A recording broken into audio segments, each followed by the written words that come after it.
Le processus de Rio+20 a débouché sur l'adoption d'une déclaration politique qui réaffirme l'engagement de la communauté internationale pour le développement durable.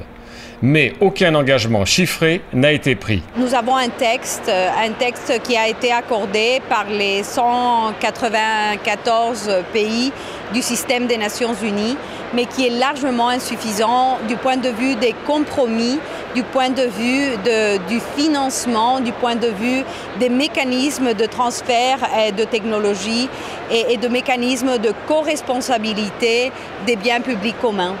Et je pense que c'est un texte assez tiède, mais qui quand même contient des éléments qui sont importants pour l'Équateur. Un de ces éléments, c'est reconnaître que la nature a des droits.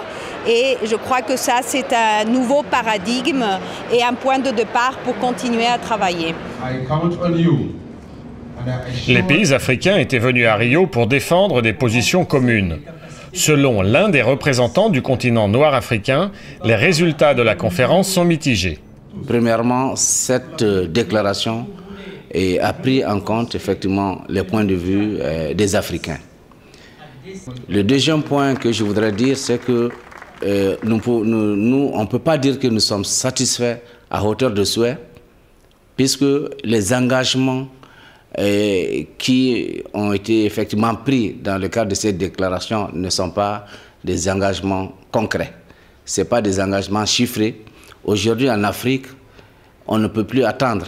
On ne peut plus attendre puisqu'il y a l'insécurité alimentaire, il y a les questions de conflit, il y a les questions de changement climatique, il y a des questions de désertification. Si vous voyez, tout ça, ça se résume à quoi? Ça se résume à la pauvreté de la population.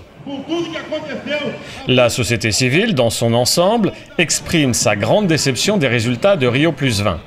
David Suzuki, célèbre généticien et activiste écologique canadien, fait aussi un constat amer.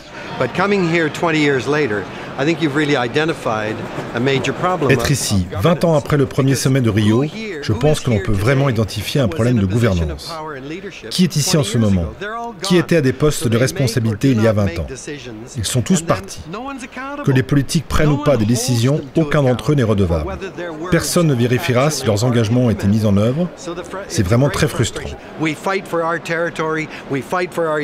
se bat pour notre territoire, on se bat pour notre économie, mais nous perdons la bataille sur les valeurs les plus importantes. L'humanité vit une crise profonde et multiple. Et je crois que c'est à partir de la reconnaissance de l'existence de cette crise multiple qu'on va pouvoir construire des nouveaux paradigmes. La culture et la diversité culturelle sont un point de départ et sont la base qui articule cette transformation civilisatoire dont nous avons besoin.